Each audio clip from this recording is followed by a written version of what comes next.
On est vraiment contente ce matin là, de présenter la première conversation de cette série sur le plaidoyer. C'est un sujet qu'on aborde pour la première fois dans le cadre de Philagora, mais qui est venu, c'est une demande qui est vraiment venue des organismes, des participants dans le sondage annuel, puis qu'on trouvait fort intéressante. Donc, au cours du mois de novembre, là, il y aura 4 ateliers. Le premier aujourd'hui avec Nicolas, qui est le premier d'une série de 2. Je vais vous en dire un petit peu plus après. On va aussi avoir une présentation de la boîte à outils pour rallier.com, qui sera une collaboration de la Fondation Lucie et André Chagnon et du PRECA. Ça va être fort intéressant. Puis, on va terminer tout ça avec un échange d'une très belle brochette de femmes pour parler de la prise de parole des femmes racisées et autochtones. Ce qui est bien de cette série-là, c'est que le format des conversations fait en sorte que le nombre de présences n'est pas limité. Donc, s'il y a des choses qui vous intéressent, vous n'hésitez pas, vous pouvez vous inscrire, vous pouvez le partager si vous avez des collègues qui sont intéressés. Puis comme je vous disais, ben, première conversation ou première partie d'une conversation aujourd'hui sur les inégalités avec Nicolas Zorn. Nicolas qu'on a la chance de connaître depuis plusieurs années déjà, depuis son passage à l'Institut du Nouveau Monde. Moi, j'ai eu la chance même d'assister à un cours de Nicolas sur les inégalités qui était offert avec l'INM puis McGill, qui est, je vous dirais, là, qui est une inspiration pour l'atelier de ce matin, notamment, mais aussi Nicolas qui a fait partie de notre cohorte sur la culture du changement et de l'innovation sociale, dont on a eu la chance de le côtoyer de plus près depuis un an. Ce matin, ce qu'on lui a demandé, c'est de nous faire une présentation. C'est quoi les inégalités? C'est quoi l'évolution des inégalités? Puis plus particulièrement dans le contexte de la pandémie au Québec, c'est quoi les impacts? Puis à quoi on peut s'attendre après? Je vous disais, c'est un de deux. Donc, la semaine prochaine, si vous avez le goût, ce sera fort intéressant. La suite, à partir du moment où on les connaît, puis on les prévoit, on les anticipe, bien, comment on agit sur les décisions gouvernementales pour réduire ces inégalités-là. Donc, sans plus tarder, je vais céder la parole à Nicolas. Merci beaucoup. Oh, bonjour à tous et à toutes. Je vous souhaite la bienvenue en cette journée ensoleillée, mais avec la neige. Donc, on va dire que c'est auspicieux. Je souhaiterais beaucoup être avec vous en personne aujourd'hui. C'est toujours plus plaisant, plus interactif de le faire avec des visages devant nous. On doit se contenter de notre écran. Au moins, ce n'est plus une nouveauté. Je vais partager mon écran. En fait, est-ce que vous voyez bien mon écran à l'instant? Je peux avoir une Oui, confirmation. on te voit Super. bien, Nicolas. Excellent. J'ai le plaisir de vous parler d'inégalité aujourd'hui parce qu'on parle beaucoup d'inégalité depuis le début de la crise. On en parlait aussi avant, mais on voit que la crise a fort probablement eu un impact. On aura l'occasion de le voir en détail. Le but de la présentation, c'est vraiment de faire un portrait de l'état de la situation, de regarder où est-ce qu'on s'en va. Puis pour savoir où est-ce qu'on s'en va par rapport à la question des inégalités, c'est bien de regarder d'où est-ce qu'on vient, d'où est-ce qu'on part, c'est quoi notre point de départ. Parce que sur la question des inégalités, le Québec se distinguait de deux façons en termes d'inégalités, autant par sa position relativement plus avantageuse par rapport à ses voisins en Amérique du Nord, mais également du fait que les inégalités ont dans plusieurs cas, augmenté quand même au Québec dans les 30 dernières années, malgré le fait qu'on est une société plus égalitaire. Alors, sans plus tarder, on va commencer avec la présentation elle-même. Puis j'aime bien commencer ces présentations-là avec une question. Et là, tenez-vous bien, cette question-là, j'aimerais bien ça que vous réfléchissiez à la réponse que vous voulez vous donner. Et la question, c'est quel est le but de la vie? Rien de moins. La raison pourquoi je pose cette question-là, si vous prenez bien le temps de prendre, prenez un instant, pensez à votre réponse. Tout le monde a sa réponse? La raison pourquoi je vous pose cette question-là, c'est que peu importe votre réponse, il y a des très bonnes chances que la question des inégalités a une incidence importante sur votre capacité à atteindre ou non cet objectif que vous vous donnez. Ou encore l'avantage que vous avez à atteindre cet objectif par rapport à d'autres personnes qui n'ont pas nécessairement ces mêmes avantages ou ces mêmes privilèges, c'est selon. Alors, d'où l'importance de parler d'inégalité. Et à ce niveau-là, je pense que le cœur de la présentation va essentiellement avoir cette partie. Donc, de quoi est-ce qu'on parle lorsqu'on parle d'inégalité? C'est bien de commencer par la base, parce que souvent, les conversations que nous avons des fois, on ne parle pas nécessairement de la même chose. Il y en a qui disent que les inégalités ont augmenté, d'autres disent qu'elles ont baissé. Est-ce qu'on parle de la même chose? C'est bien d'avoir ça comme point de départ. On va également s'intéresser à la question rapidement, pourquoi est-ce qu'on devrait s'en préoccuper? Quelle évolution est-ce que les inégalités ont connu au Québec? Comment est-ce qu'on peut expliquer cette trajectoire? Le rôle du modèle québécois dans cette trajectoire spécifique à l'inégalité en temps de COVID? Et finalement, les 4 scénarios post-COVID qui se présenteront à nous dans un avenir approché, mais également pour l'ensemble des sociétés dans le monde. Avec une période d'échange. Et donc, si vous pouvez réserver vos questions pour ce moment-là, ce serait fort apprécié. Si vous avez des questions d'ordre de précision, du type « je n'ai pas trop compris ce graphique-là », n'hésitez pas à poser ces questions-là dans le chat. La super équipe de la Fondation Germain Bombardier pourra se faire un plaisir de m'en faire part. Et le cas échéant, si je n'ai pas trop de questions, mais je pourrai les répondre au fur et à mesure. Sinon, mais vous pouvez garder le gros de vos questions pour la fin de la période. D'ici ce temps-là, je sais qu'il y a une question qui vous trotte en tête. Oui, la présentation va être disponible pour tout le monde. Donc, voilà déjà une première question de répondue. Sans plus tarder, de quoi est-ce qu'on parle? On parle d'inégalité. C'est quoi une inégalité? Il y a plusieurs façons qu'on peut le prendre. Puis, d'un point de vue assez simple, d'un point de vue mathématique, c'est un écart. Donc, c'est une distance entre deux points. Si on pense en termes économiques, c'est un écart économique. Donc, c'est un écart de revenus, un écart de richesse, de patrimoine. Et c'est aussi un écart social. Donc, une distance entre citoyens et citoyennes. Autrement dit, il y a des gens, c'est possible dans une société qui a beaucoup d'inégalités que deux personnes ne se croisent jamais. Ils ne vont jamais aller au même restaurant, leurs enfants ne vont pas aller à la même école, ils ne vont pas avoir les mêmes les mêmes groupes d'amis, ils ne vont pas avoir les mêmes opportunités.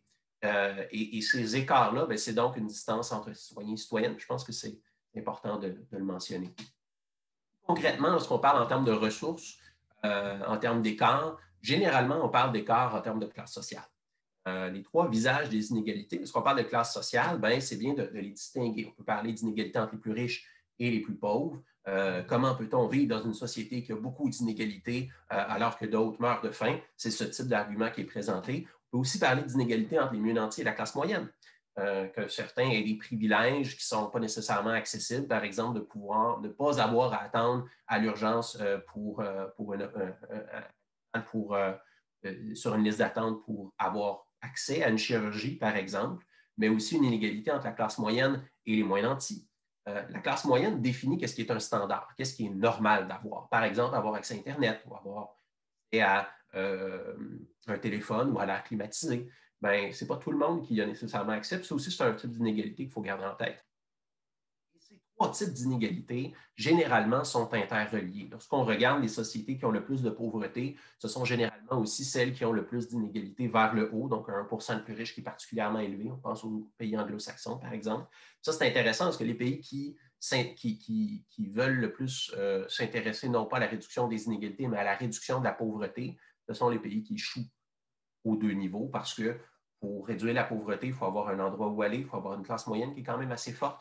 Puis pour avoir une classe moyenne qui est assez forte, il faut aussi avoir une société qui s'entend sur les politiques à adopter. Puis pour ça, il faut avoir moins d'écart au sein de la société. Il y a évidemment d'autres types d'inégalités qu'il y a dans une société. On peut en nommer plusieurs. Et à ces niveaux-là, souvent, ça se superpose. Donc, c'est cumulatif, c'est intersectionnel, on pourrait dire. Donc, quand on regarde aux intersections entre certains types d'inégalités, par exemple en termes de classe sociale et de genre, ou en termes de genre et d'origine ethnoculturelle, c'est possible d'avoir des situations qui sont différentes d'une situation à l'autre. C'est pour ça que c'est important de les regarder en interaction, de les regarder en combinaison, parce que souvent, c'est des avantages ou ces avantages, ces opportunités ou l'absence d'opportunités sont souvent cumulatifs. Et d'où l'importance donc, de bien garder ça en tête. Et alors, pourquoi est-ce qu'on parle d'inégalité? Pourquoi s'y intéresser? Eh bien, essentiellement parce que la modération a un meilleur coût. Les sociétés qui ont plus d'inégalités, ils ont plus de conséquences économiques. Les périodes de croissance économique sont plus limitées, il y a plus de crises économiques également, mais aussi en termes de mobilité sociale, en termes de développement. Puis juste le fait que ce n'est pas tout le monde qui profite de la croissance économique lorsque les inégalités sont plus importantes dans une société. On peut aussi parler de conséquences politiques. Lorsque les inégalités sont très fortes, eh bien, il y a une polarisation, la crainte parfois réelle des mieux nantis, de voir une société qui a beaucoup de moins nantis. On parle de dictature de la majorité dans certains cas. Ben, ça fait des écarts qui sont assez importants. Il y a une société qui a beaucoup d'écarts et que les mieux nantis ont beaucoup de ressources concentrées à leur avantage, ben ils ont plus d'influence au sein du processus politique. Ça, c'est démontré. Et ça fait que les politiques favorisent davantage leur classe sociale, souvent au détriment de la classe moyenne et des moins nantis.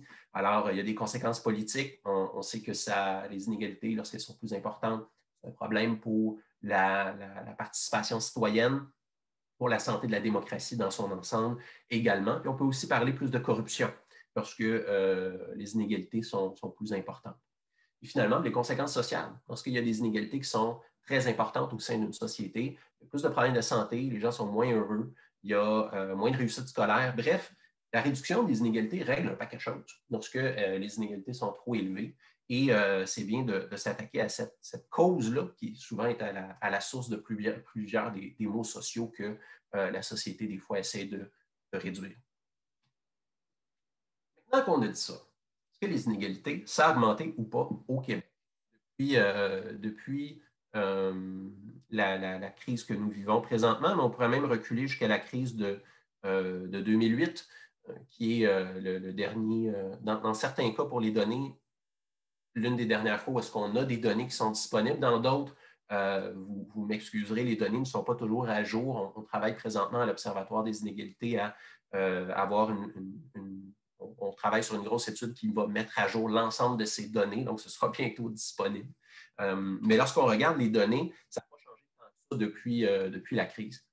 Le Québec, comment est-ce qu'il se compare? Et, quand on regarde le Canada comparé aux autres pays développés, il y a eu une augmentation dans à peu près tous les pays jusqu'à la crise. Puis la crise de 2008 les a exacerbés de façon générale. Le Québec, comment est-ce qu'il se situe? Une bonne règle du pouce, c'est de dire le Québec est moins pire que le reste du Canada et le reste du Canada est moins pire que les États-Unis. Ça vaut autant pour le taux de la pauvreté que pour le niveau d'inégalité avec le coefficient de Gini que pour le fameux 1% le plus riche.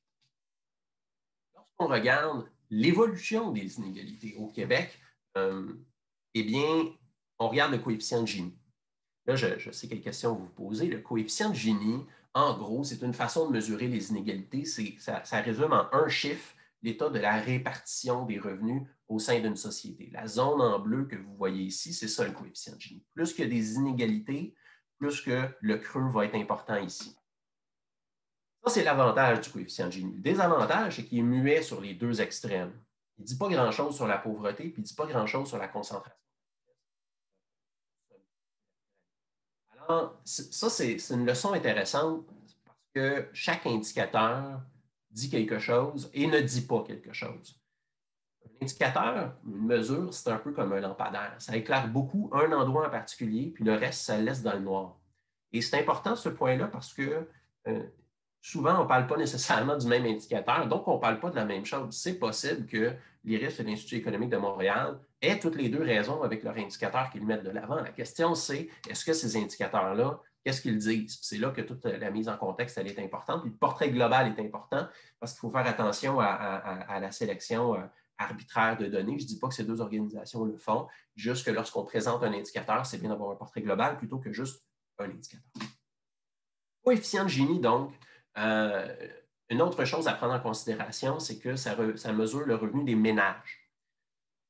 Un ménage, ben, c'est une unité de personnes qui peut être une personne seule ou des colocs ou une famille. Et c'est important parce que je ne sais pas combien d'entre vous connaissez des familles de 3,5 personnes. Il n'y en a pas beaucoup dans notre société. Ben, c'est une mesure. Ça a ses avantages, puis ça a aussi ses biais. Pourquoi on a dit tout ça? Les inégalités au Québec.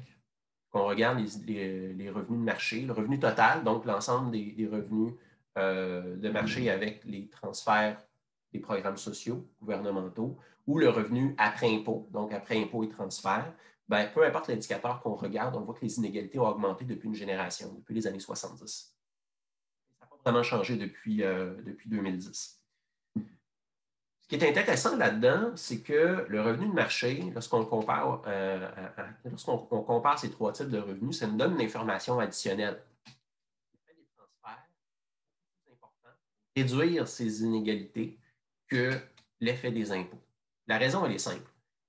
L'effet des transferts permet d'augmenter le niveau du plancher, donc réduire la pauvreté, alors que l'impôt, c'est davantage pour plafonner un peu plus la croissance des revenus des mieux nantis, de façon à ce que l'écart entre l'ensemble de la société, entre le bas et le haut, soit raisonnable, peu importe quelle définition la société se donne de ce qu'est un écart raisonnable. Est-ce qu'on pourrait dire que les inégalités sont stables depuis 10 ans, bientôt maintenant depuis 20 ans? Ben, oui, on pourrait, mais je pense que c'est important de le mettre en contexte ici. Une des raisons qui l'explique, c'est que pendant cette période-là, il y a eu plusieurs politiques qui ont été adoptées. La prime au travail, l'équité salariale, la hausse du salaire minimum. Il y a eu des baisses d'impôts qui ont profité en grande majorité à l'ensemble des familles. Les subventionnés ont été mis en place pendant cette période-là, donc augmentation de la participation des femmes sur le marché du travail. La croissance économique a été très forte, a été très faible des années 80 jusqu'à 98. Puis à partir de 98 jusqu'en 2008, la croissance économique a été très forte. Le taux de chômage a baissé, le taux de participation des femmes sur le marché du travail a aussi augmenté, le nombre de personnes qui bénéficiaient de prestations a baissé. Bref, c'est une période qui est assez spéciale. Puis à ce niveau-là, je pense que c'est quand même important de nuancer ces constats-là. Parce que pendant cette même période-là, ben, les gains de la participation des femmes sur le marché du travail, on a pas mal atteint un plateau de ce côté-là. L'écart a été beaucoup réduit. Il reste encore des gains à faire. Puis même dans les pays scandinaves, il y a ces derniers écarts-là, ce dernier mille est toujours le plus difficile à complètement fermer comme écart. Néanmoins, il y a plus grand gain qu'on peut espérer de ce côté-là. Il y a aussi eu une hausse importante de l'endettement des ménages, qui est passé de 50 % du revenu annuel à 150 %. Et finalement, ben, c'est important aussi de parler que, ça c'est le portrait d'ensemble, mais il n'y a pas eu énormément de gains de revenus lorsqu'on ajuste à l'inflation. Si on compare le revenu du 1 % le plus riche avec le revenu du 99 % restant, le revenu du 1 % le plus riche dans les 30 dernières années, ben, il a essentiellement doublé. Du 99 % restant, les personnes qui font 200 000 et moins,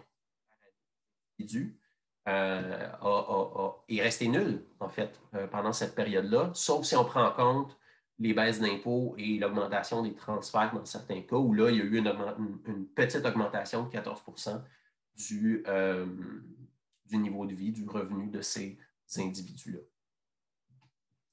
Et la pauvreté. Est-ce qu'elle a augmenté? Est-ce qu'elle a baissé? Est-ce qu'elle est restée stable? Il y a 3 indicateurs que Statistique Canada propose et peu importe l'indicateur qu'on prend, soit les inégalités au Québec sont restées stables, soit elles ont baissé.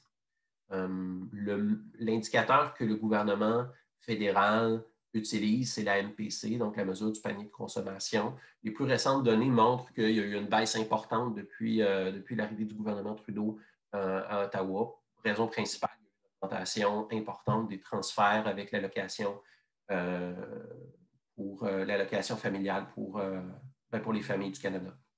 Et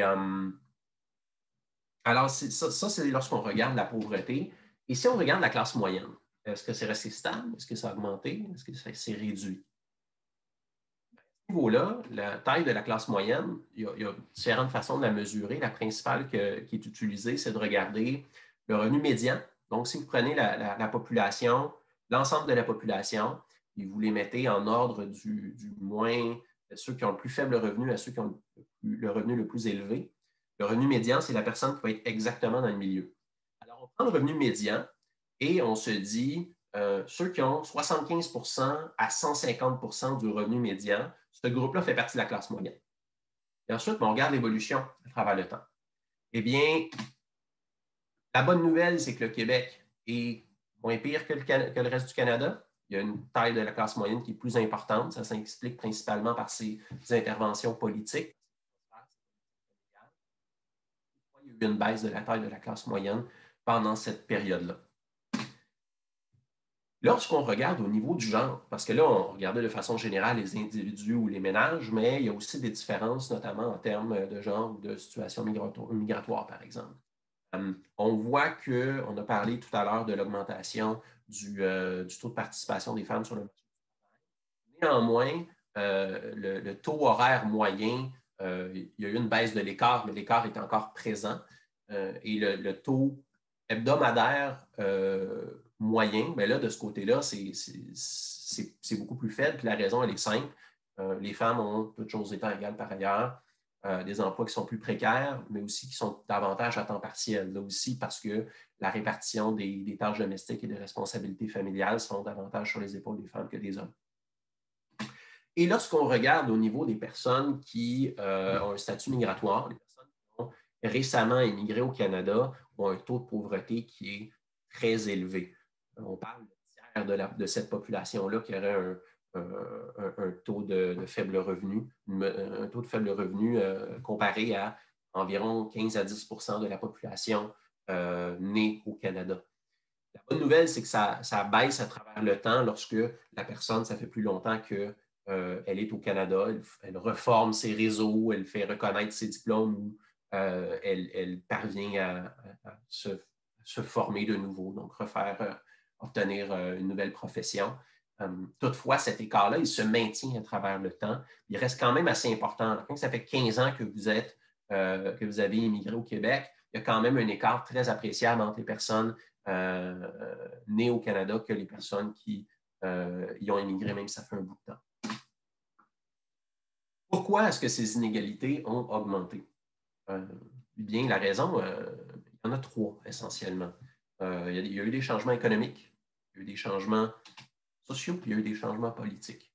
Les changements économiques, il y a eu une mondialisation qui a augmenté le nombre de personnes sur le marché du travail mondial, juste avec l'entrée de l'Inde et de la Chine dans ce marché du travail. C'est l'ajout de 2 milliards de travailleuses. De ce côté-là, ça a une incidence sur la capacité des emplois à faible niveau de formation à maintenir leur emploi au Québec ou au Canada. Je pense que le bon exemple, moi, je ne sais pas si vous êtes assez jeune pour vous en rappeler, lorsque Boisbriand avait la GM, la General Motors, j'ai habité à Boisbriand pendant ce temps-là. J'ai vu la GM qui construisait des Thunderbird et autres véhicules de cette nature. Et elle a fini par fermer pendant plusieurs années. C'est resté un champ de gravier. Aujourd'hui, c'est un immense centre commercial qui fournit des emplois. Là aussi, pour des personnes qui ont un niveau d'éducation, disons, plus faible que la moyenne, mais que les emplois sont beaucoup plus précaires, ont un niveau de revenu beaucoup plus faible, et qu'on ne peut pas nécessairement subvenir à des besoins d'une famille de taille de classe moyenne, par exemple. Alors, au niveau économique, il y a eu ces types de changements-là.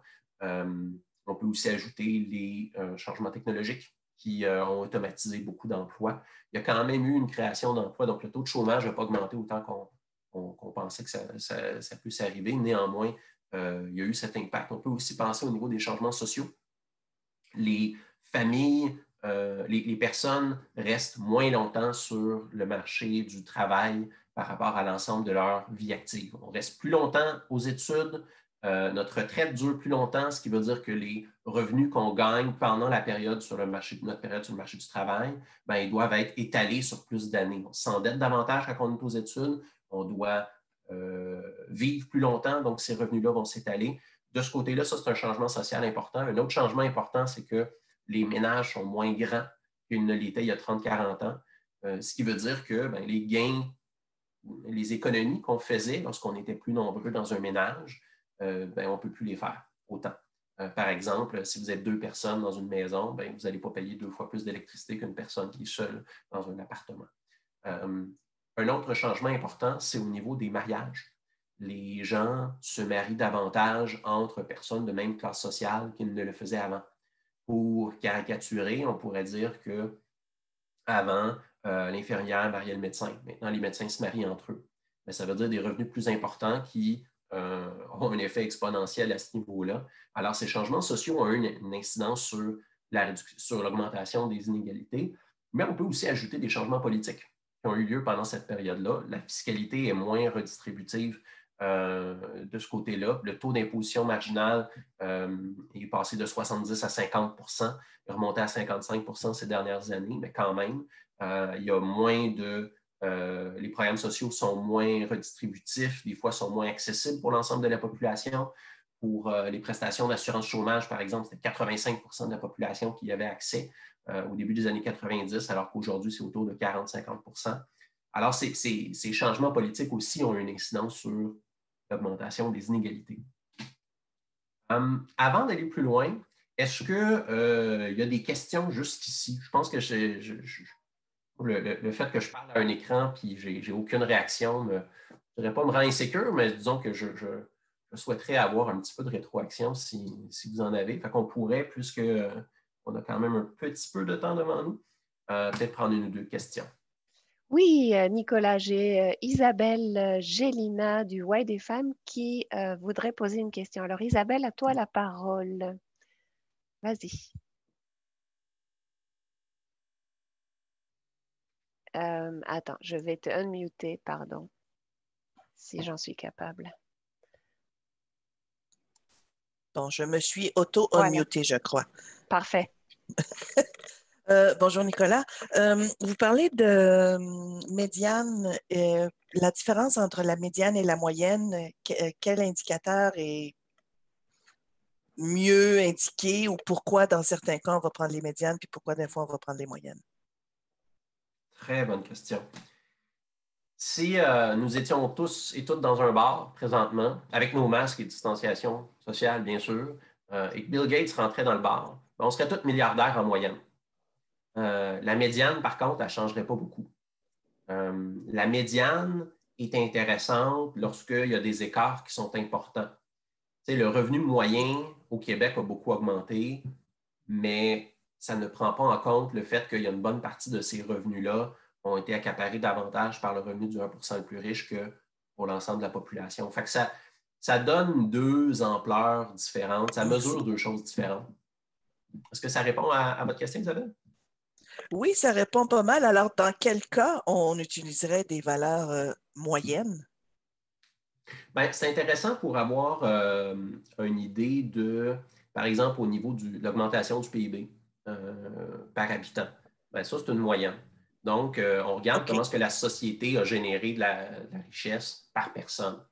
L'écart entre la moyenne et la médiane est intéressant. Plus que l'écart est important, plus que ça veut dire qu'il y a une concentration du revenu au sommet par rapport à la médiane, par rapport à la personne qui gagne exactement est exactement au milieu de la répartition du revenu. Là. Parfait. Merci beaucoup. Est-ce qu'il y avait une autre question? Pas pour le moment. Ah, ben, écoutez, moi, je remercie Isabelle. J'ai eu un premier contact humain, outre, bien sûr, les super personnes de la Fondation. Ça me rassure beaucoup. J'ai mon énergie jusqu'à la période d'échange. Poursuivons. Le modèle québécois. Quel est son rôle là-dedans?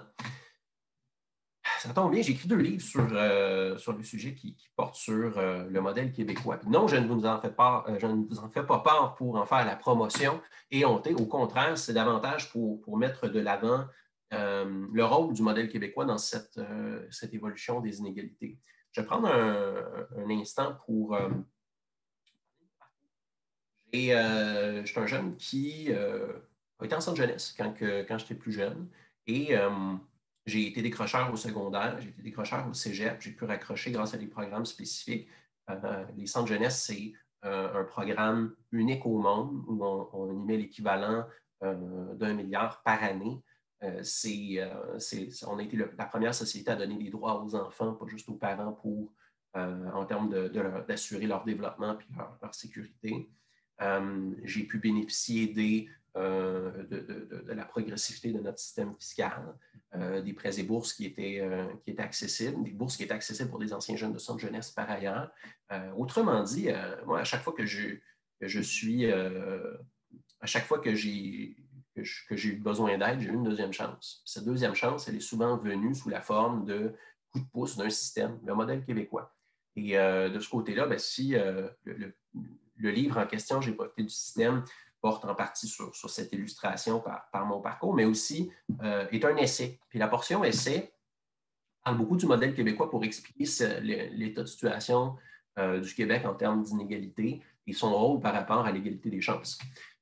Au Québec, le modèle québécois se distingue par plus de services publics, parler des centres jeunesse, mais on peut aussi parler, par exemple, des CPE.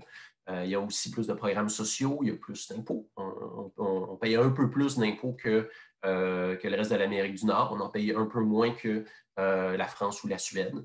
Il y a plus d'égalité au Québec que dans le reste de l'Amérique du Nord. Il y a plus de mobilité sociale également.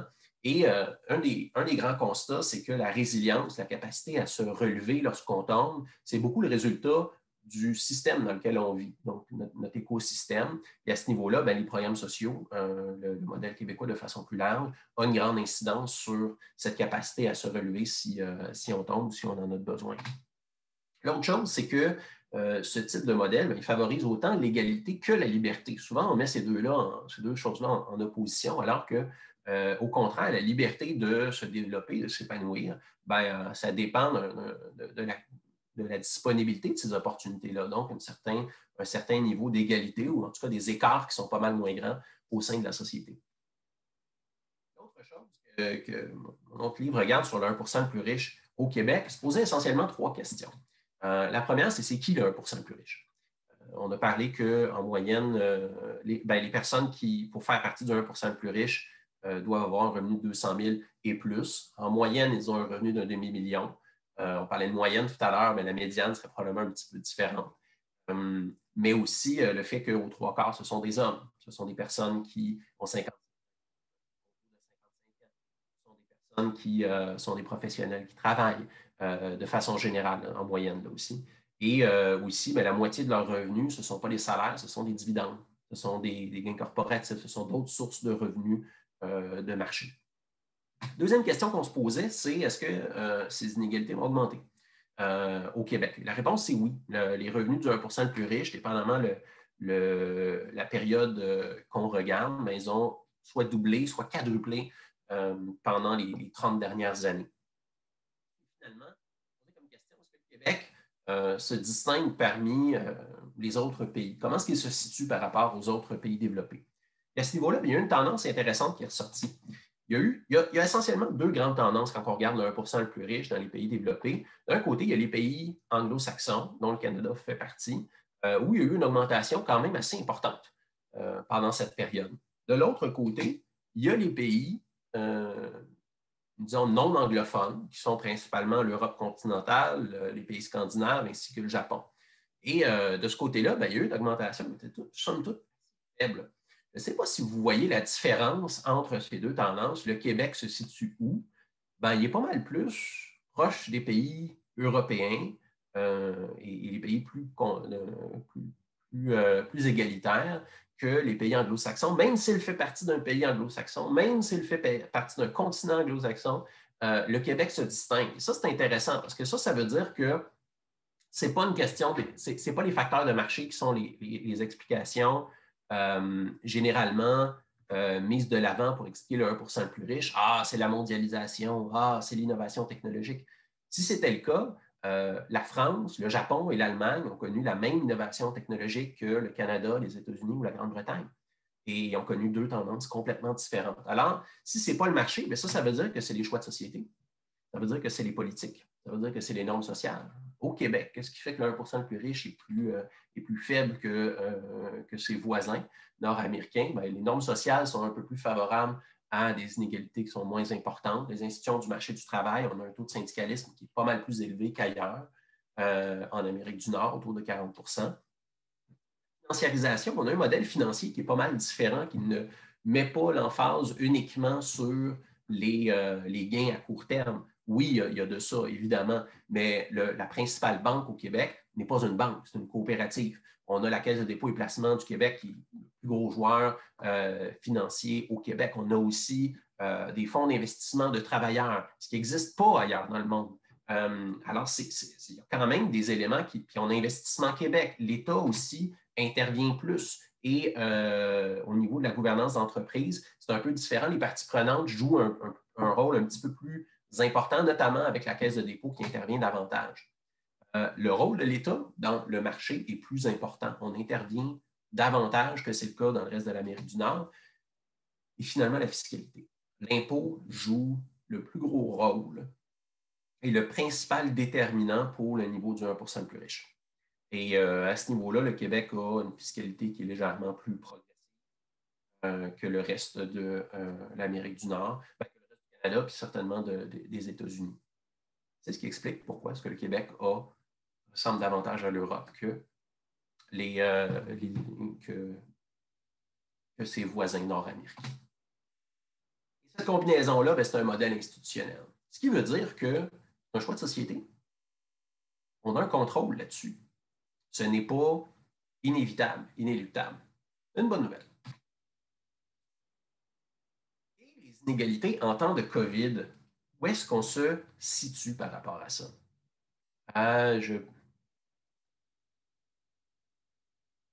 L'Observatoire des inégalités a produit depuis le mois de juin le baromètre des inégalités, qui est une quinzaine d'indicateurs, des fois originaux, qui sont produits par l'Observatoire, des fois qui proviennent d'enquêtes publiques comme l'enquête sur la population active, ou les données de chômage, par exemple, publiées par Statistique Canada, soit des données qui sont compilées par des organismes communautaires.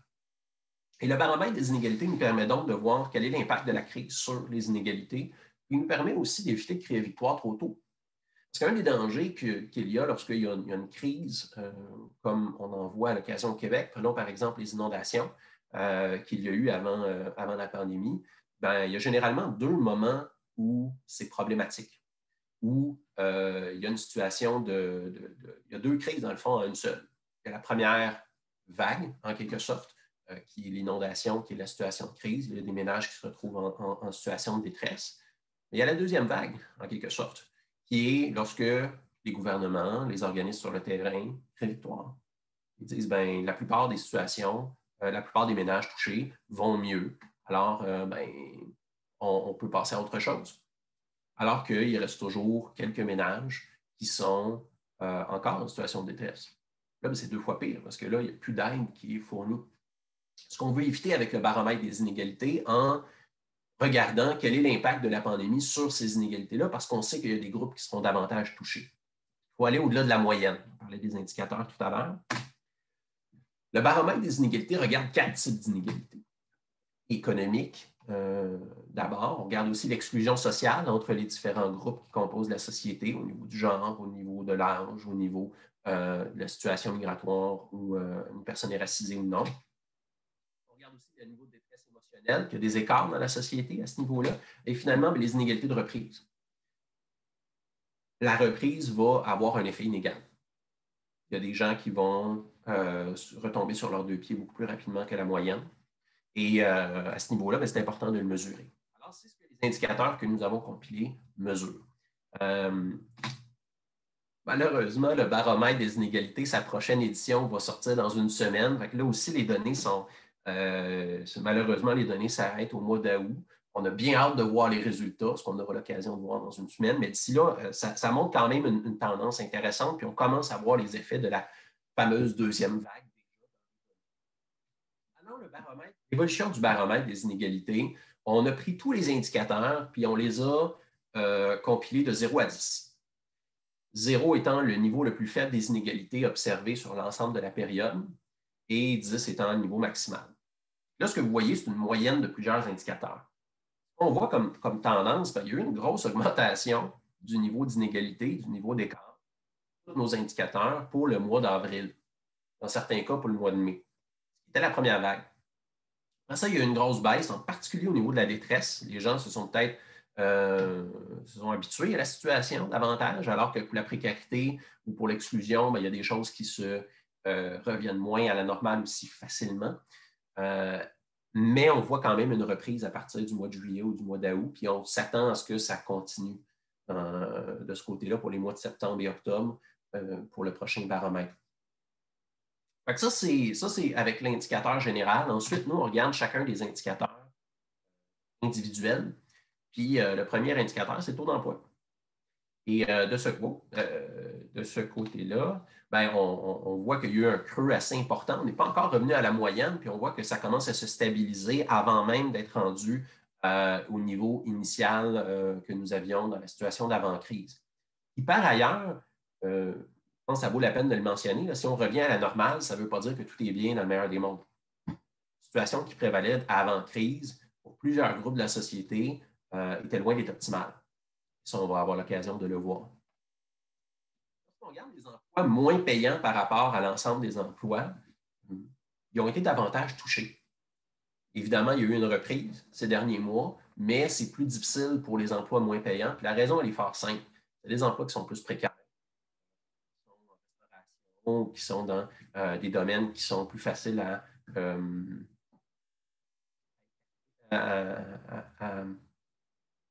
pourquoi les chiffres? OK, ça, je vais répondre à ça dans un instant. Alors, ces types d'emplois-là, ben, c'est des emplois qui sont généralement les premiers à partir puis les derniers à revenir. Pour revenir à cette question, comment est-ce que je trouve ça? Pourquoi les chiffres du baromètre sont moins bas en juin-juillet qu'en février, donc avant la COVID? C'est une très bonne question. La raison, elle est... On va y revenir.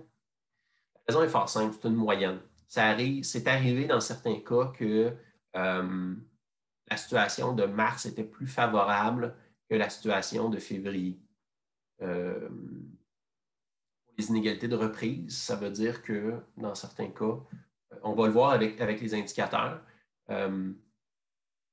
C'est arrivé avec certains indicateurs que les inégalités ont été réduites suite à la crise. Avec un indicateur en particulier, je vais y revenir.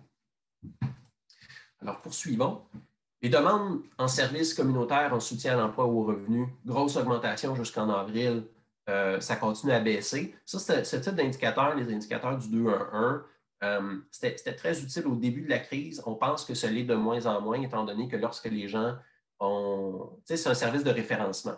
Une fois qu'ils ont la référence, qu'ils savent qui contacter, bien, il y a des bonnes chances qu'ils ne repassent plus par le 2-1-1. Fait que cet indicateur-là, il est de moins en moins fiable plus que le temps avance. Mais c'est intéressant quand même pour avoir une idée de son évolution. L'autre chose qu'on regarde, c'est l'inquiétude financière. Vous avez une inquiétude par rapport à votre capacité à payer vos factures, payer vos engagements financiers. Puis de façon générale, on voit que c'est à peu près le double de ce que c'était depuis le début de la crise. Ça l'est encore aujourd'hui. Par contre, il y a des différences importantes entre les différents groupes de la population. Si on regarde au niveau du genre, les femmes ont davantage d'inquiétudes financières, puis ça aussi, ça se maintient dans le temps. Ça s'est même augmenté. Il y a même eu une augmentation depuis juillet à août, plus importante que pour les hommes. Au niveau de l'inquiétude financière pour les différents groupes d'âge, ben là, il y a deux choses intéressantes de cette figure-là. L'inquiétude financière était particulièrement forte pour les aînés, en tout cas pour les gens de 55 ans et plus, au début de la crise. Ça a été le groupe qui est revenu à la normale le plus rapidement. Ça a légèrement remonté depuis. Mais l'autre groupe qui a été particulièrement touché, ce sont les jeunes. Puis ça n'a pas baissé. Ça continue d'augmenter. Puis on le voit dans plusieurs indicateurs, comment les jeunes sont davantage touchés par cette crise. Au niveau du soutien financier gouvernemental, les 18 à 34 ans sont parmi ceux qui en ont davantage bénéficié. Davantage que ceux qui ont un faible revenu à 40 000 $ et moins. 40 % des jeunes en mai bénéficiaient d'un soutien financier gouvernemental, direct ou indirect. C'est beaucoup, ça, là. Puis le taux de chômage à ce moment-là pour les jeunes était autour du tiers. Fait que ça touchait beaucoup, beaucoup de jeunes. Puis, donc, ça, c'est intéressant comme. Mes excuses pour cet imbroglio. Quelle conférence n'aurait pas un enjeu technique de nos jours? Hein? C'est notre nouvelle réalité. Mes excuses pour cet écart de fournisseurs Internet. Donc, les demandes en aide alimentaire. Il y a eu 17 fois plus de demandes au mois d'avril qu'il y en a eu en février. C'est énorme. Là, encore là, je tiens à mentionner que les données du 2-1-1, encore là, sont de moins en moins fiables puisque les gens ont déjà leur référence à vous chercher à partir de ce moment-là, mais c'est intéressant de voir ce type d'évolution. Puis, on sait aussi que les demandes d'aide alimentaire, c'est un problème, surtout au début, parce que le système était juste pas capable de fournir aux besoins. Les gouvernements ont agi plus rapidement après ça pour fournir des ressources. on se doute que les besoins sont quand même, on est quand même encore aussi au double de ce que c'était en février. C'est pas disparu, mais c'est sûr que ça reste un enjeu. Ensuite, excusez-moi. Ensuite, le taux d'emploi selon le sexe. Il y a eu un creux en avril, ça. Habituez-vous, ça revient assez souvent. Après ça, il y a une reprise, mais cette reprise, elle est moins forte pour les femmes qu'elle ne l'est pour les hommes. Puis de ce côté-là, on voit même que ça plafonne. J'ai hâte de voir les données pour les 2 prochains mois, mais ce n'est pas surprenant, c'est le genre de choses qu'on voit souvent dans les situations de crise, notamment parce que ce sont des emplois qui sont plus précaires, qui sont plus faciles à mettre fin au contrat d'embauche, ce genre de choses. Le taux d'emploi selon l'âge, les 15-24 ans, il y a un écart qui est très important. Puis oui, il y a un rattrapage, puis ça s'enligne.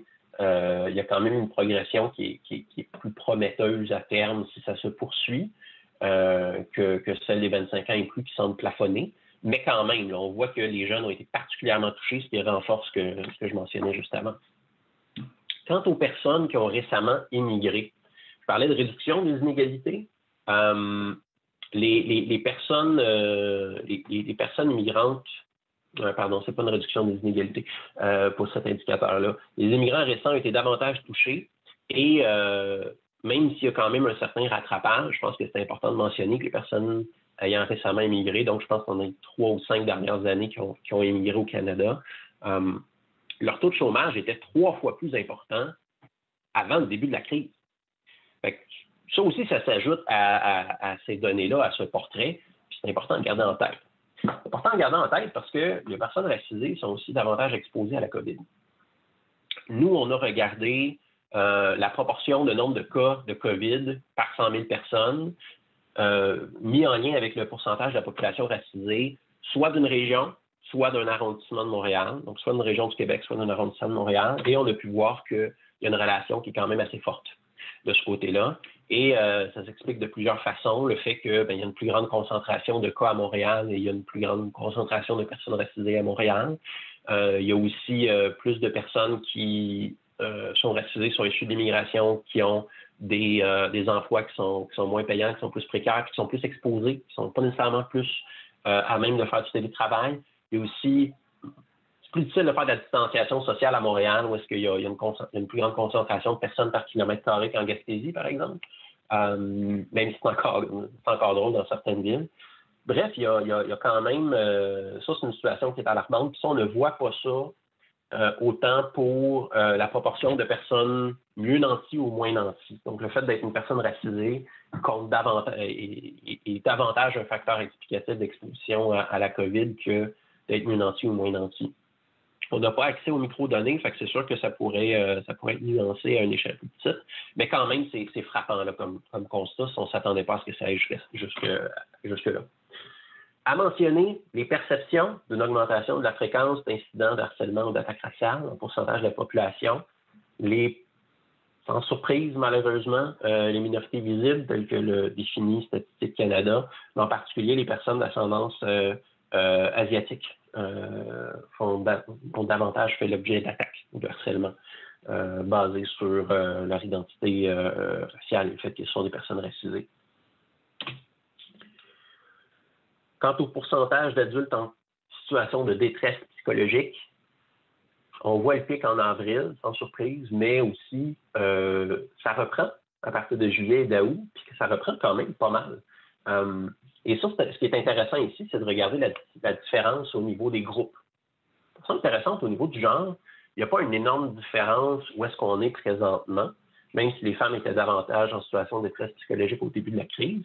Par contre, au niveau des jeunes, encore, bien davantage. 3 fois plus de jeunes en août qu'en février dernier se considèrent en situation de détresse psychologique. Ça, on ne voit pas ça avec les autres groupes. On approche de la fin. Le nombre d'emplois plus payants versus l'ensemble, ben, sans surprise, les emplois plus payants ont pu retrouver une situation normale plus rapidement que le reste des emplois, sans surprise, on pourrait dire. Mais quand même un constat intéressant, ça c'est l'indicateur que je vous parlais, où est-ce qu'il y a eu une réduction des inégalités plutôt qu'une augmentation. Une chose qu'on mesure des fois, l'emploi, généralement, va récupérer moins rapidement que les marchés boursiers. On le voit aux États-Unis, où le marché de l'emploi va prendre plusieurs années avant de revenir à où est-ce qu'il était. Mais les marchés financiers sont déjà en train de surperformer où est-ce qu'ils étaient en février. On ne voit pas ça au Québec et au Canada. Ça, c'est intéressant parce que ça veut dire que les personnes qui ont un emploi plutôt que un patrimoine se retrouvent davantage plus avantagés, un retour à la normale plus rapide. Il y a quand même aussi les personnes à la retraite qui ont aussi un patrimoine, puis c'est pas nécessairement rose pour autant. Je pense que ça va être un indicateur qui va être intéressant à regarder à terme. Alors, la question, c'est où est-ce qu'on se dirige par rapport à ça? Il y a eu une étude qui est sortie il y a quelques semaines qui mentionnait comment le temps, les grandes crises économiques comme la crise de 2008, ça peut prendre en moyenne une dizaine d'années avant de revenir à la normale. Et il mentionnait qu'une crise de l'ampleur que ce qu'on vit présentement peut prendre jusqu'à 40 ans. Les écarts qu'on voit ici, on peut s'attendre à ce qu'il y ait des creux de nouveau, qu'il y ait des augmentations d'inégalités de nouveau, puis que ça se maintienne dans le temps, puis que ça va être important de regarder au-delà de la moyenne, puis de regarder les groupes en particulier, qui sont les plus touchés. Puis malheureusement, on a publié, nous autres, l'Observatoire a publié en mars dernier une analyse pour regarder qui risquait d'être les personnes les plus à risque. Les femmes, les personnes racisées, les jeunes, les aînés, les personnes en situation de handicap, et ainsi de suite, les personnes autochtones. On le sait, c'est qui les personnes les plus à risque. Puis sans surprise, on le retrouve dans les indicateurs. Alors, c'est là que ça va être important de bien garder en tête. Mais si on regarde ensuite je n'ai pas pris en note l'étude. Je vais essayer de la retrouver. Étude 40 ans versus 10 ans. C'est une étude américaine. Je vais essayer de la retrouver. Maintenant qu'on a dit ça, c'est la dernière partie de la présentation avant la période d'échange. Quelles réformes sont à venir? Puis je pose la question de cette façon-là parce que on sait que les risques sociaux vont être davantage concentrés du côté des plus vulnérables. Risque de chômage, détresse psychologique, insécurité financière, et ainsi de suite. On l'a vu dans les données. Et ça risque d'être un facteur cumulatif de ce côté-là. Parce que de l'autre côté, où les ressources vont-elles aller, où les avantages vont-elles aller, où les opportunités vont-elles aller, davantage au sommet. Alors, cette polarisation, avec plus de risques sociaux vers le bas, puis plus de ressources au sommet, la capacité de travailler à distance, les opportunités d'emploi qui viennent avec, le fait d'avoir un patrimoine déjà, d'être dans une situation de relative sécurité au niveau de sa santé, ça fait que on peut s'attendre à avoir plus d'inégalités. Puis, cas échéant, quand les sociétés ont plus d'inégalités, c'est rare que ça reste ainsi et qu'il n'y a rien qui se fait. Au contraire, il y a des pressions pour du changement. Puis, dans la mesure où ce n'est pas considéré comme normal d'avoir des inégalités importantes, bien, ça se peut que ces pressions-là se maintiennent dans le temps, voire grandissent. Et c'est pour cette raison que je pense qu'il y aura des réformes qui vont venir. Et il y a une main levée, on pourrait la prendre. Oui, on pourrait la prendre. A-t-on ces données pour les Autochtones? Rémi, est-ce que vous êtes là? Il faut activer votre micro aussi.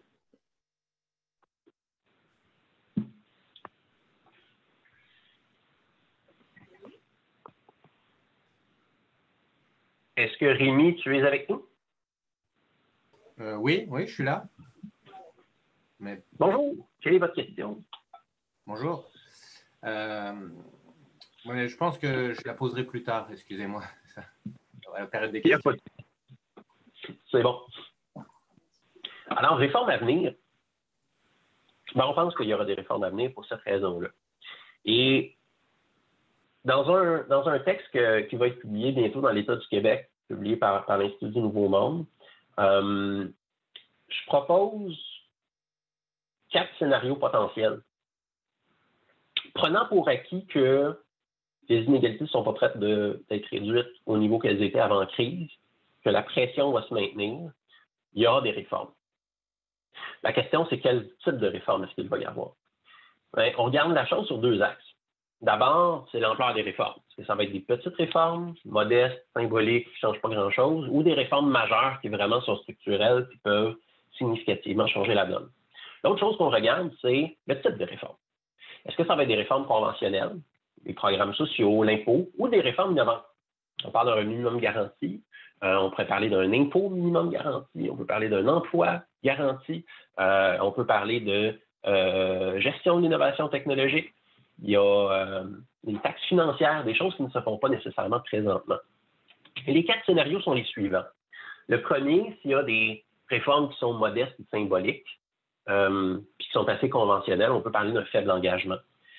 C'est ce qu'on pourrait voir dans des pays qui sont plutôt conservateurs en termes de changement de société, en termes de réforme. Ceci étant, il y aura la pression de changement étant donné la situation en termes d'inégalité.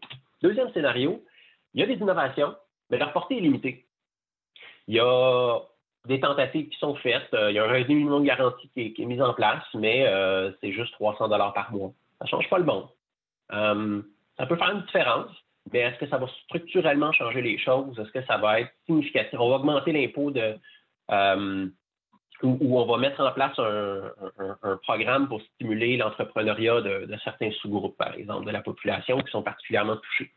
Je pense, par exemple, il y a un programme de subvention qui avait été annoncé il y a 2-3 ans par le gouvernement fédéral pour que les femmes puissent davantage aller chercher leur formation dans le milieu de la construction. C'était quelque chose comme une subvention de 3 000 $ par personne qui s'inscrivait. Ça ne change pas grand-chose. Puis la proportion de femmes dans le milieu de la construction est déjà très, très petit. Fait qu'on ne s'attendait pas à ce que ça change énormément la situation. Innovation à portée limitée. Ensuite, bien, des engagements majeurs, mais conventionnels. L'Observatoire fait depuis, puis même avant à l'Institut du Nouveau Monde, lorsque ce projet-là a été débuté, le bulletin des budgets. C'est un panel d'experts qui demande à chaque année ces politiques-là qui sont proposées par le gouvernement fédéral et le gouvernement provincial du Québec. Est-ce qu'elles risquent de réduire ou d'augmenter les inégalités? Puis de combien? Sur une échelle de 0 à 10.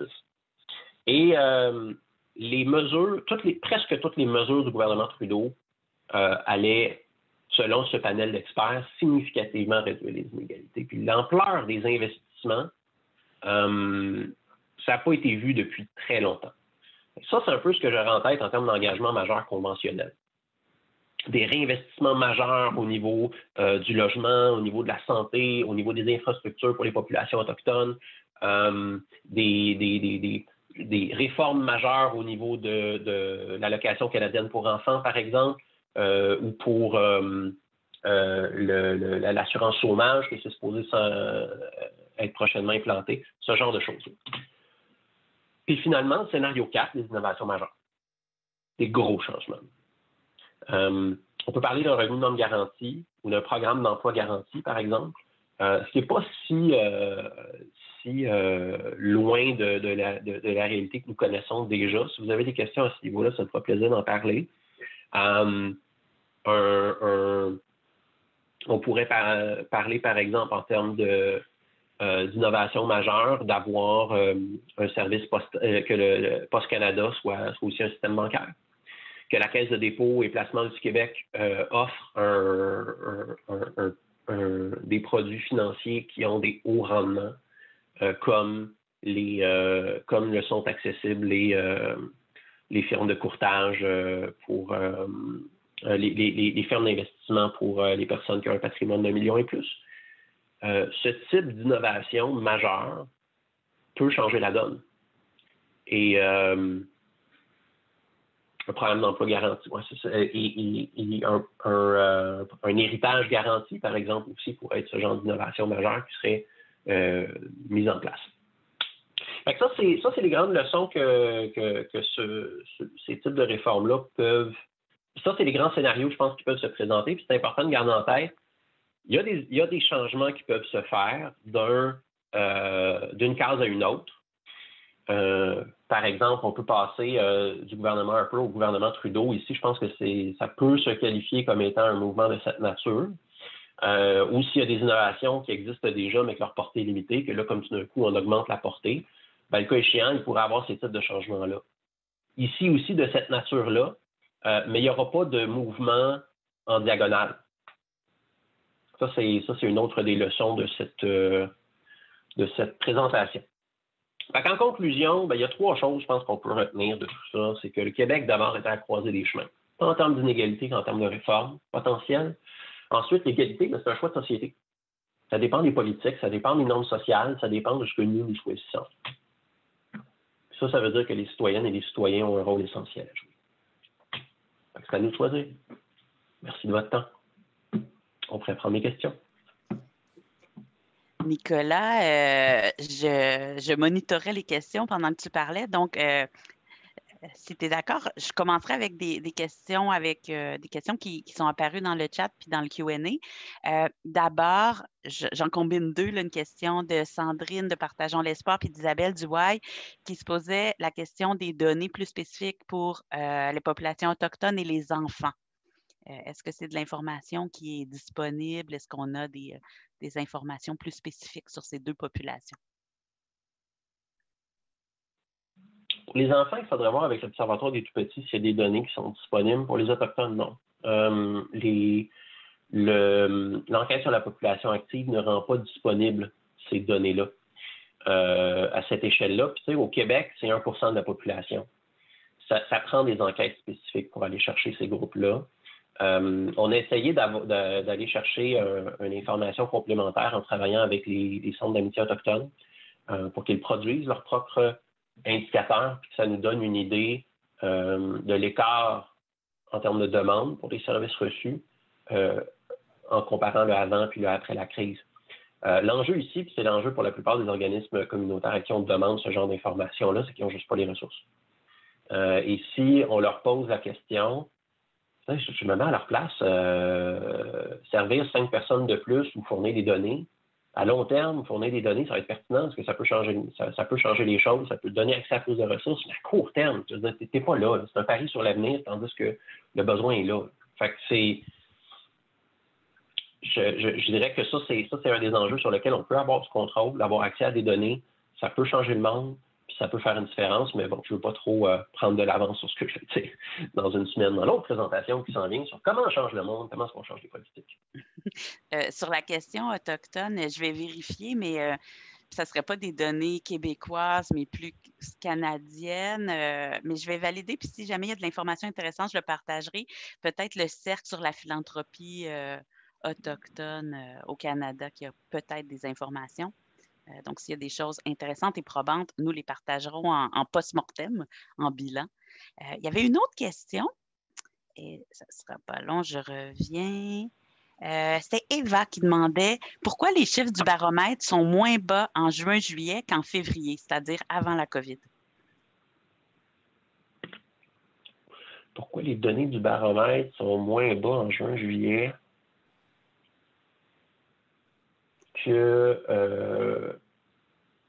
qu'en février-mars, c'est ça la question? Qu'en février. En fait, c'est comme si le baromètre, les chiffres étaient plus beaux, disons, en juin-juillet qu'en février, c'est-à-dire pré-COVID. C'était le cas pour les données sur l'exclusion, sur la détresse, pardon. C'était juste les données, le seul indicateur sur lequel on a un meilleur résultat en juin-juillet qu'avant, c'est au niveau de la détresse. Puis ça, notre hypothèse de ce côté-là, c'est que la population voulait s'habituer, en fait. On est en situation de détresse au début, on ne sait pas quoi faire, on ne sait pas qu'est-ce qui nous attend. Puis là, comme tout d'un coup, c'est l'été. Puis on s'est habitué. Puis on essaye de revenir à la normale, on essaie de retrouver un rythme normal, on essaie de voir le côté positif des choses. Le choc préliminaire est passé. Mais après ça, il y a la deuxième vague, après ça, il y a l'école qui commence, puis là, tu fais « Ah ouais, non, finalement, ça ne sera pas si aisé que ça, puis le nouveau normal, il n'est pas le fun pour autant. » Fait que ça, c'est notre hypothèse par rapport à ça. C'est la seule raison pourquoi est-ce que cet indicateur-là, il est vraiment plus faible que les autres, parce que c'est une moyenne. C'est le seul défaut de c'est le principal défaut qu'on a de limite plutôt, de ce type d'indicateur composite. Parce que le défi ici, c'était de comparer des pommes et des oranges. C'est quand même des fruits, fait que ça se compare, mais il faut le comparer à bonne échelle. Puis le choix qu'on a fait finalement, c'est de dire, ben les données qui sont le plus faibles sur l'ensemble de la période, ben officiellement, ça va être ça le point zéro.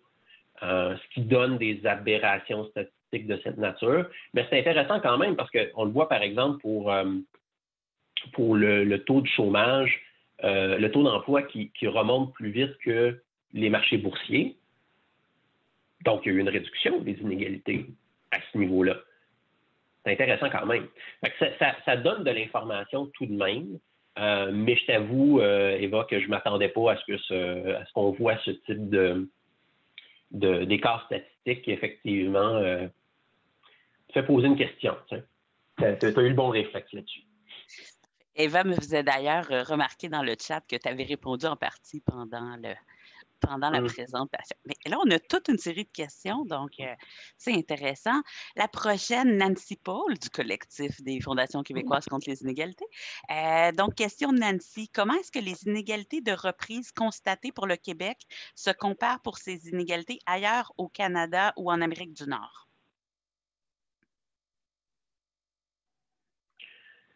C'est une bonne question. Il y a deux choses qu'on peut regarder. Il y a le taux d'emploi et le type d'emploi aussi, là, les emplois mieux payants. Au niveau des emplois mieux payants versus moins payants, ça, je pense que cet écart-là est pas mal similaire dans le reste du Canada versus le Québec. La tendance est pas mal la même. Dans le sens que les emplois plus payants, qui sont généralement ceux qui sont moins précaires et qui sont davantage à même de pouvoir poursuivre, étant donné le télétravail, ben ces emplois-là vont être en meilleure situation autant dans le reste du Canada qu'au Québec. Aux États-Unis, ça va juste être pire. Leur taux de chômage est juste massif. Il y a eu une reprise, mais c'est des emplois qui sont plus précaires, c'est des contrats qui sont plus temporaires. Puis, tu sais, les conditions de travail, il n'y a pas de congé parental, c'est le seul pays développé qui n'en a pas. Tout emploi ne s'équivaut pas. L'autre chose qu'il faut regarder, puis qui est intéressante, c'est que le taux d'emploi au Québec s'est remis plus rapidement que le reste du Canada. On n'a pas une industrie pétrochimique importante, comme c'est le cas dans l'Ouest. Qui est en crise depuis des années, puis qui l'est encore plus depuis le début de la crise. Fait que c'est sûr que ça fait mal du côté de ces emplois-là. Fait que quand on se compare, on se console. Mais aussi, comparé aux États-Unis, ça n'a juste rien à voir. Les États-Unis, c'est pire. Mais aussi, la finance, ça va pas mal mieux aux États-Unis qu'au Canada. Parce qu'au Canada, autant pour l'Institut, l'ISQ, l'IQ30, l'indice Québec 30, des 30 indicateurs que pour le Nasdaq, le TSX, l'indicateur de Toronto, de bourse. Les deux n'ont pas repris le même terrain perdu que les emplois. Fait que c'est moins pire au Québec que dans le reste du Canada, puis le reste du Canada est moins pire que les États-Unis, ce qui revient à notre règle du pouce de tout à l'heure. Nouvelle question de Rémi, puis tu vas voir le rapport. Donc, Rémi qui est de Cyclo Nord-Sud, qui posait la question. Bon, il disait d'abord qu'il trouvait l'analyse très intéressante, puis qu'il retenait que les inégalités ne cessent de croître. Il mentionnait, il y a une étude de Harvard qui montre que l'accès à la mobilité active est le facteur qui a le plus d'impact sur la reproduction des inégalités. Donc, il y avait deux questions qui découlaient de ça. est-ce qu'on a étudié la corrélation au Québec sur inégalité puis mobilité active? Puis, avec les inquiétudes liées au COVID, combien de personnes se réfugient dans la voiture individuelle? Est-ce que ça pose un risque d'accroissement des inégalités? Donc, toute la question transport actif, mobilité et inégalité. Juste pour être sûr de bien comprendre, Rémi, ça serait le facteur le plus important pour déterminer les inégalités? C'est ça que cette étude-là dirait? Qui a le plus d'impact. Et ça ne sera pas long, je vais voir si je suis capable d'ouvrir le micro de Rémi ou si lui aussi est capable de le faire pour qu'il puisse... Rémi. Pas long, je cherche Rémi dans ma liste de participants.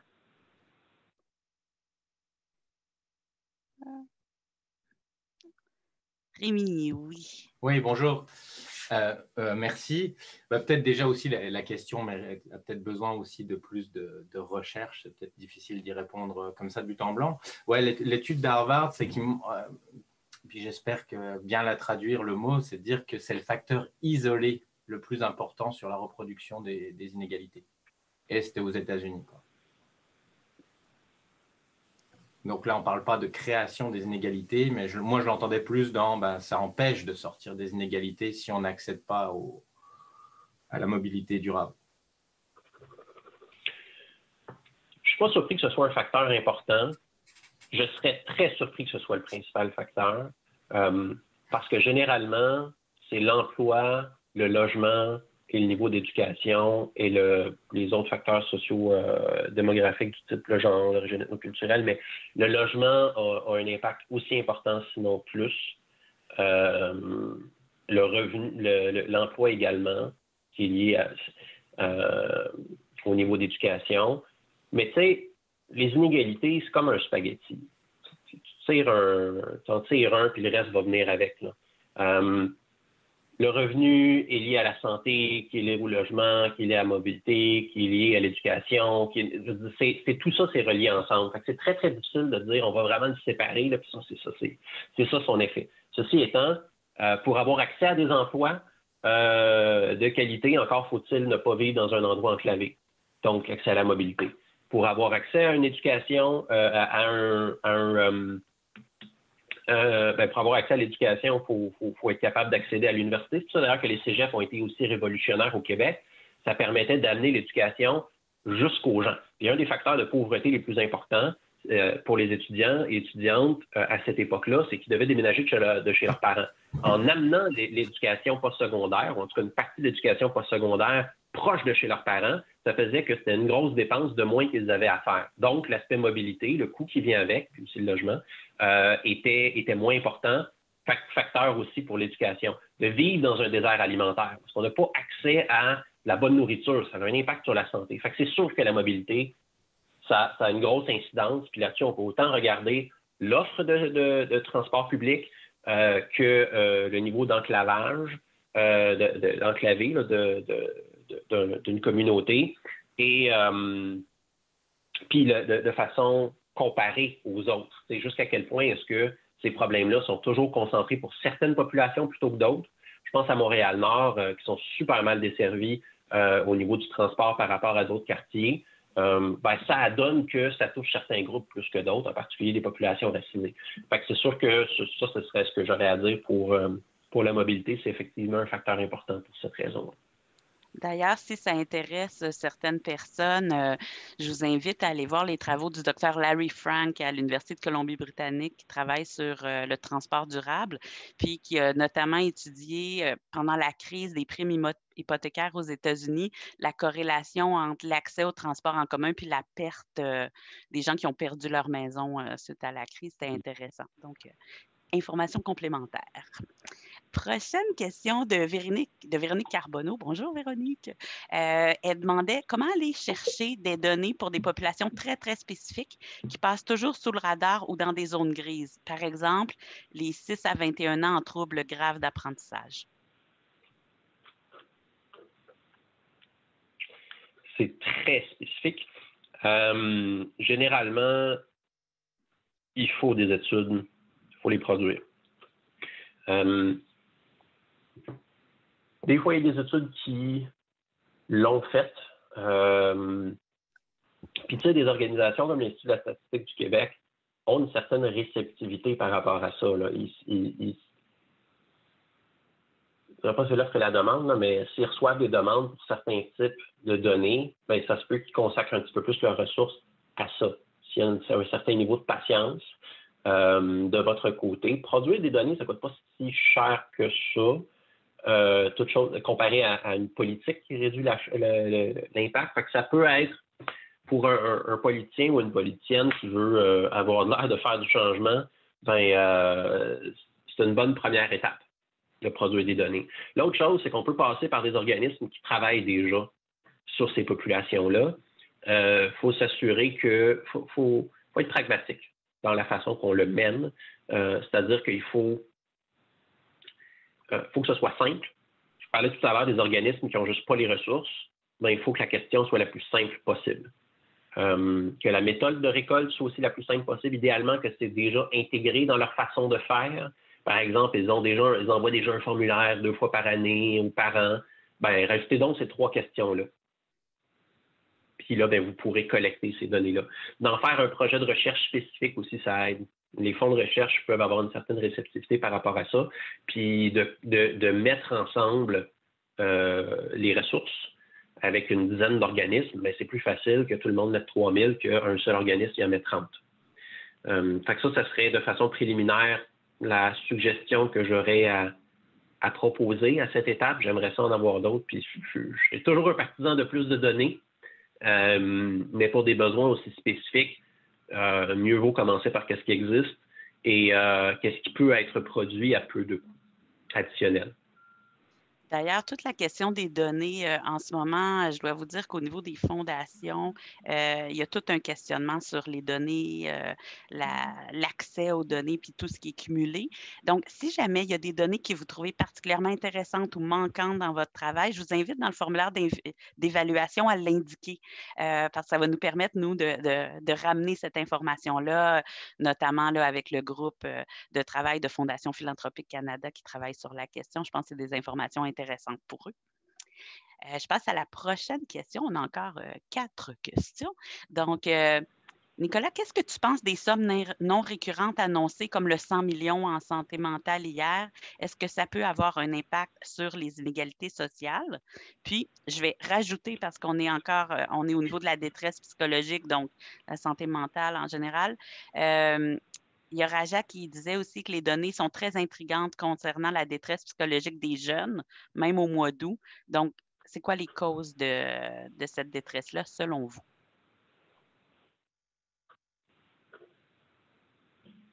Commencer par la deuxième question. Moi, j'ai été surpris que ce groupe-là ressorte davantage que le genre. Je m'attendais à ce que le genre, ça a une incidence plus grande que le groupe d'âge.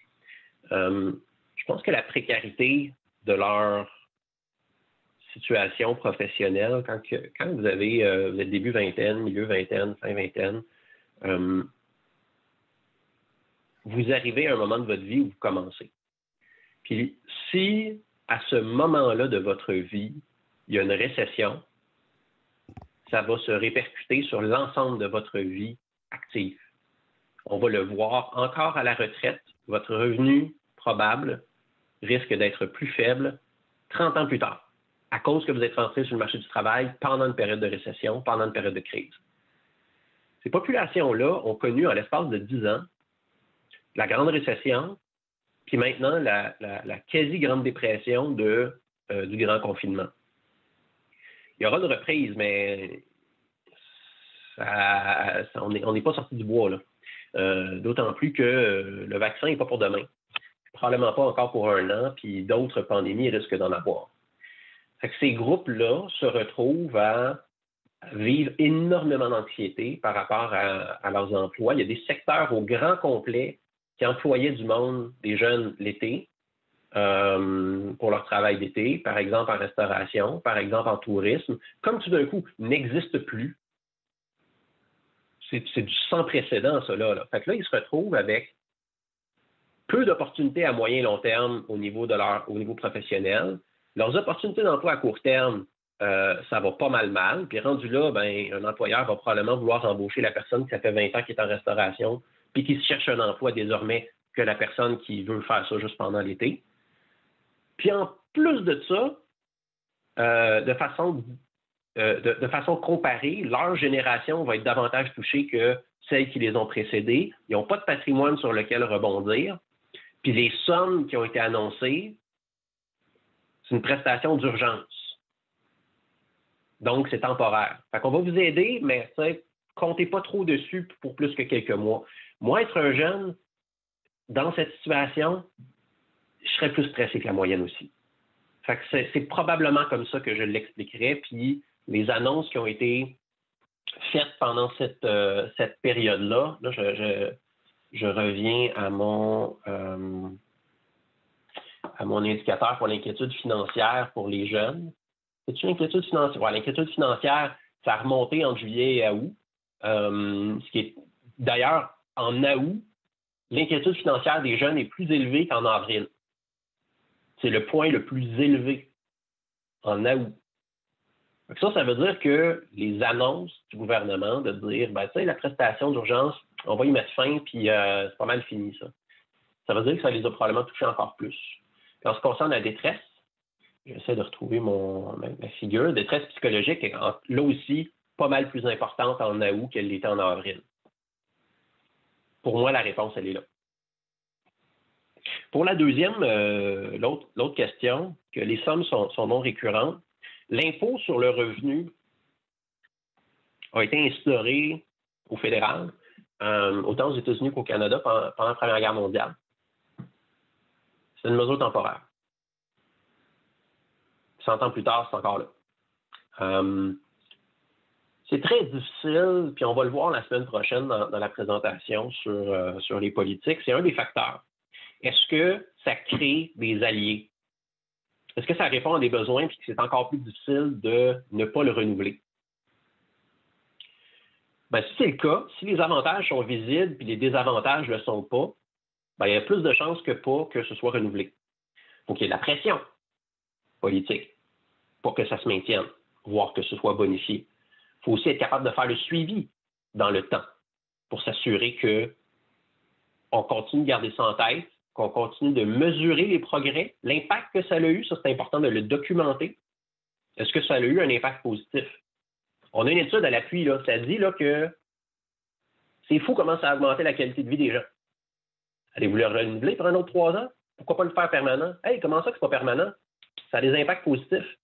Le revenu minimum garanti, pendant 10 ans, le principal argument en faveur de cette mesure-là, qui est quand même plus révolutionnaire que des programmes qui existent déjà en termes de changement par rapport au statu quo, ça reposait sur une étude qui avait été faite basée sur les données du projet pilote à Dauphin, en Alberta, où ça avait été fait dans une ville, puis il y avait eu une augmentation les données qui avaient été récoltées avaient montré que les personnes qui avaient eu accès à ce revenu-là se sont plus formées, étaient plus heureuses, moins stressées, meilleure santé, et ainsi de suite. Il faut le documenter.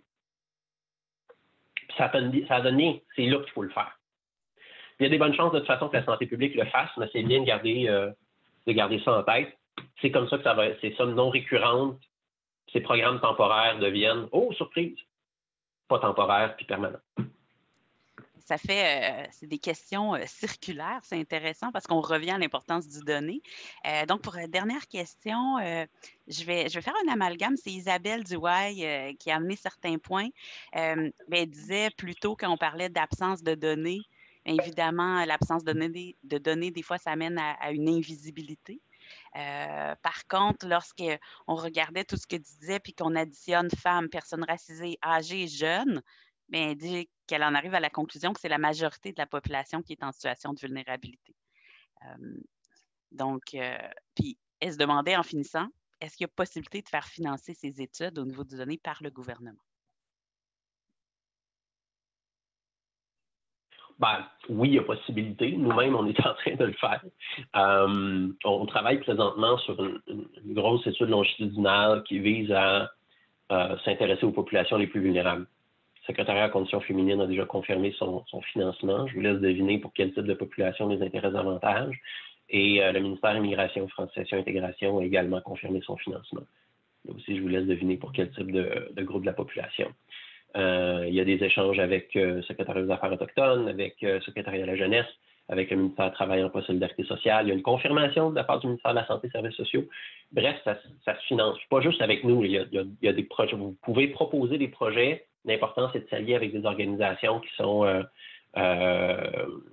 perçues comme crédibles, d'être utiles pour les ministères, de beaucoup miser sur les recommandations, puis de miser sur le besoin. Ce groupe-là n'est pas présent dans les données. Il faut des données parce qu'on sait, selon telle autre étude, que ça peut être un groupe qui est plus vulnérable que la moyenne. Ça fait partie de votre mandat. Pourquoi vous n'avez pas de données? Pourquoi est-ce que vous ne financez pas pour avoir des données? OK, vous ne financez pas. Qui vous financez pour avoir des données? C'est comme ça qu'on génère une pression en ce sens. Est-ce que ça représente la majorité de la population? Moi, je pense que ça concerne 40 de la population. Et la raison, puis on a publié une note de recherche, une note de réflexion en juin, je pense, à l'Observatoire là-dessus. Si on a un indicateur à garder en tête, ce serait probablement le 40 de moins nantis. Ce qui est, en termes d'individus, les personnes qui gagnent 30 000 et moins, puis les ménages qui gagnent 50 000 et moins.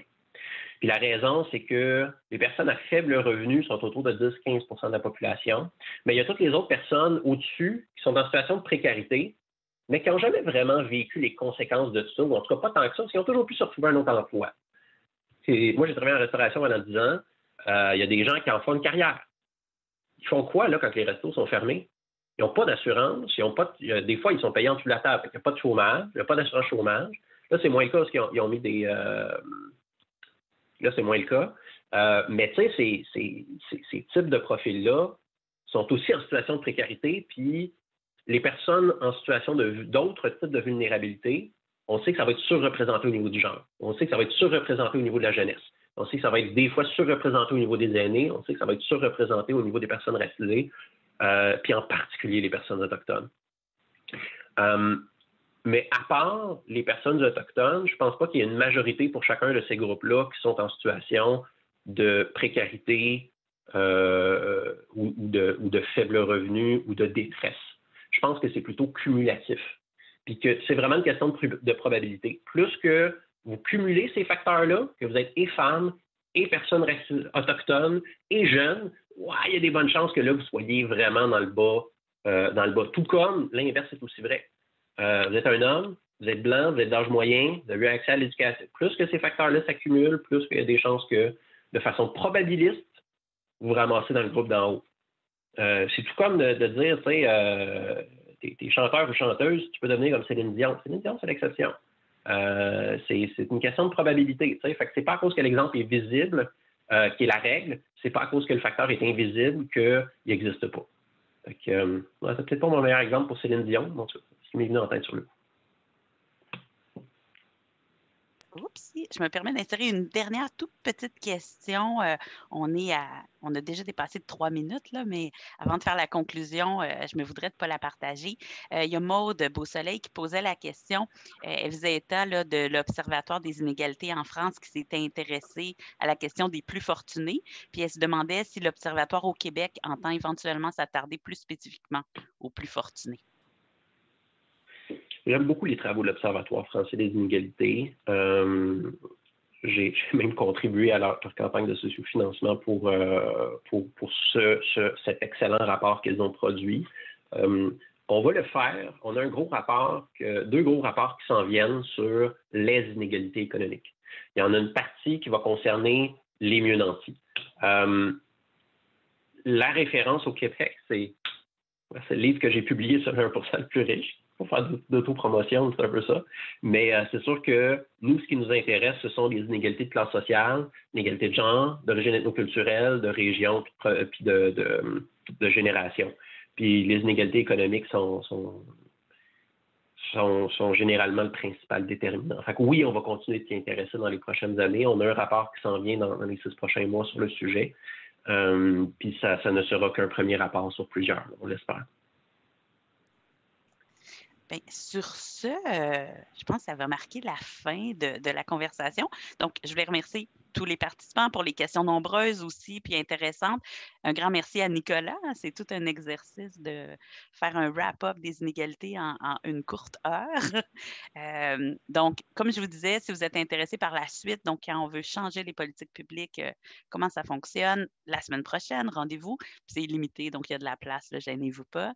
Puis aussi, comme je mentionnais plus tôt, n'hésitez pas à, s'il y a des questions qui vous turlupinent, que vous aimeriez qu'on développe davantage, indiquez-le dans le formulaire d'évaluation.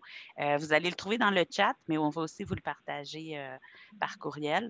Puis ça nous fait toujours plaisir, puis très souvent, là, ça inspire la suite de la programmation.